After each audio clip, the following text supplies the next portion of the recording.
Hello, welcome to another osrsbeatz devlog. The last video was looking at new items.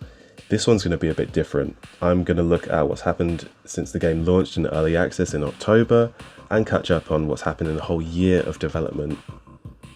So osrsbeatz is my bullet catcher roguelike that I released in EA last year. The release was really hectic and I couldn't make videos during the lead up or for a few months after, so there's been a huge amount of change since the last video.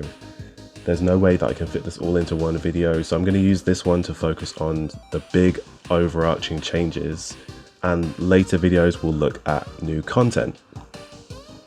So yeah, early access did happen.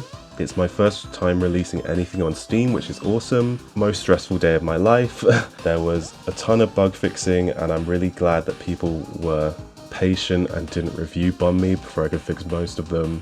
Actually, the game overall did very well on release. The first kind of 25 reviews were all recommended, so that was a huge relief. Thank you so much.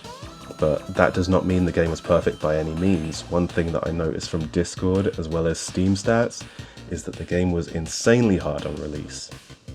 Out of 5 worlds that I released the game with, spring killing of people were making it to world 2, which is really bad because I spent so much time making the other zones, and players bouncing off in the first world is obviously a nightmare. Overall, I just need more of the players making it further for it to be fun, because, you know, stupidly difficult is not necessarily fun.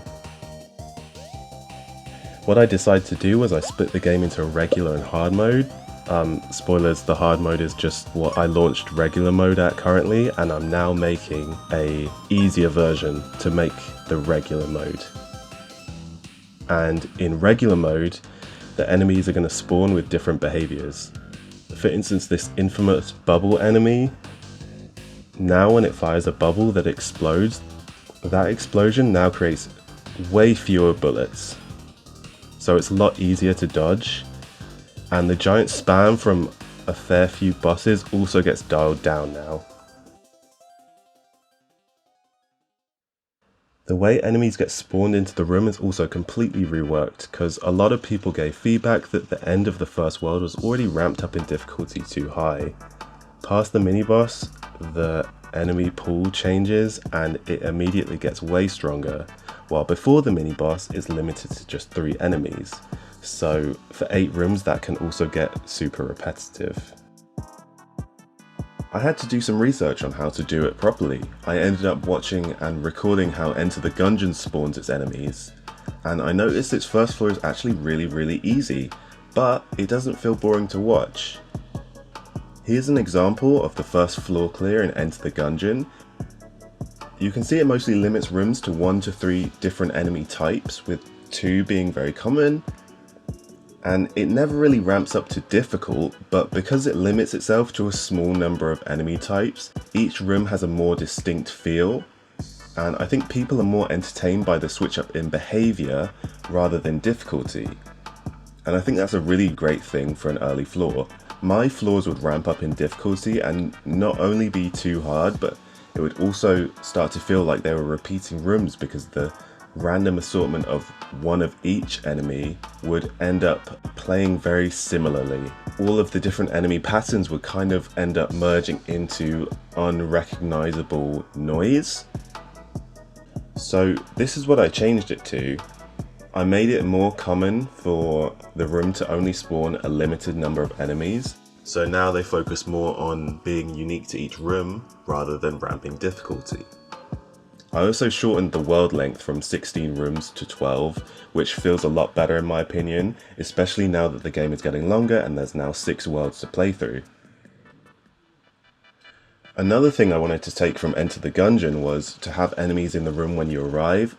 I just think it makes the place feel more populated, and I like how you can get into the action immediately. So I had to rewrite the way enemies are spawned, so now during the travel time between rooms it spawns the first wave and freezes them until you actually arrive.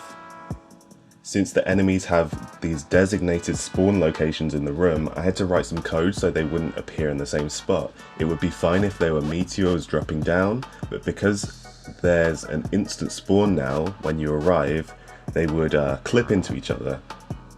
I'm taking the list of the spots, I'm randomizing that list, and then I take, for instance, the top 4 slots if I'm spawning 4 enemies, and that way I know for sure that every spawn location will be different. One thing that I was told in feedback was, while the later rooms were too difficult, the early rooms were actually kind of annoyingly easy. I saw on stream, for instance, that fighting the early rooms where there was perhaps only 1 enemy, or even later rooms where you've killed everyone but 1 enemy, it gets a little weird staring down that final enemy, waiting for them to throw a bullet so that you can catch that single bullet and kill them with it. You're not really in danger against that single enemy, so if it fires off mark and it hits a wall or you weren't able to grab it, it just feels annoying and a bit of a time waster. So I decided to add a dynamic fire interval to solve this. So some of the weaker enemies now will pay attention to how many enemies are left in the room and fire more when there's less enemies. These runts, for instance, they pick up the pace when there's only 2 enemies left, and if they're the only enemy in the room, then they change their attack pattern. So instead of a single bullet, they change to this 3 in a row attack. And it's still not a major threat, but it's way more interactive and it doesn't feel like a waste of time. I also decided to add in a melee attack for enemies to use. I think it'll make a nice change of pace from mostly long range attacks. And the goal of this is to kind of have a toggle so that enemies can fire from both range and also swat you away if you get too close when I come to making these more advanced enemies. For now I've added these melee only mini runts, and after a while they'll chase you down and try and headbutt you. I wanted to have more different types of attack patterns because I got good feedback on having lasers and charging enemies, and I want to be able to pull players out of the flow state of just catching bullets all the time.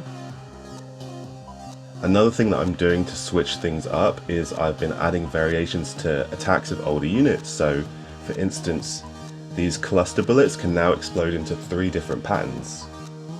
I've also made variations of old units. For instance, this cultist now comes with a red version, which creates a spirit bomb that explodes into a giant fast moving ring instead of 1 big bullet that it fires at you. One thing that I saw is that people don't really vibe with the active items. The first chest in the game always gives you 3 active items because I want to give people the ability to use that button, but some people were forgetting to use them, getting frustrated that they couldn't have a passive, and they gave me feedback that they feel underwhelming. So I decided I needed to do something of a complete rework here. One thing that really sucked about active items was how they recharge. So they used to recharge only when you kill enemies, which makes them pretty much useless against a boss, right? Because the boss has 100 HP, you have an active item that deals 3 damage, you can only use that once and it can never recharge in the boss fight. So I had to go through and reprogram all the damage to have a source, and if that source is not an item, dealing damage now recharges a spec of item charge. So now over the course of a boss fight you can recharge the item multiple times just by hurting the boss, and it starts to feel kind of useful. One thing that also sucked about active items is you could only carry 1, so every time an active shows up in a shop or a chest after the first one, it's basically just a dead slot. And I changed this by, number 1, giving a lot of the actives a passive buff, and then I made it so that you can hold multiple actives. So if you do have an active that's just sitting in your inventory, it's not a dead slot because it is providing you a passive buff.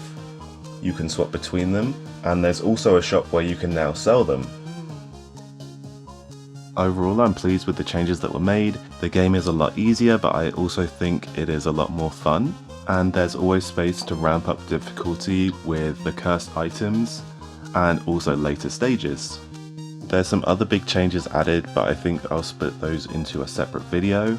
This patch with all the new changes was released a week or so ago, so if you do check out the new version, then let me know what you think on Discord, and thank you for watching. I'll see you in the next video.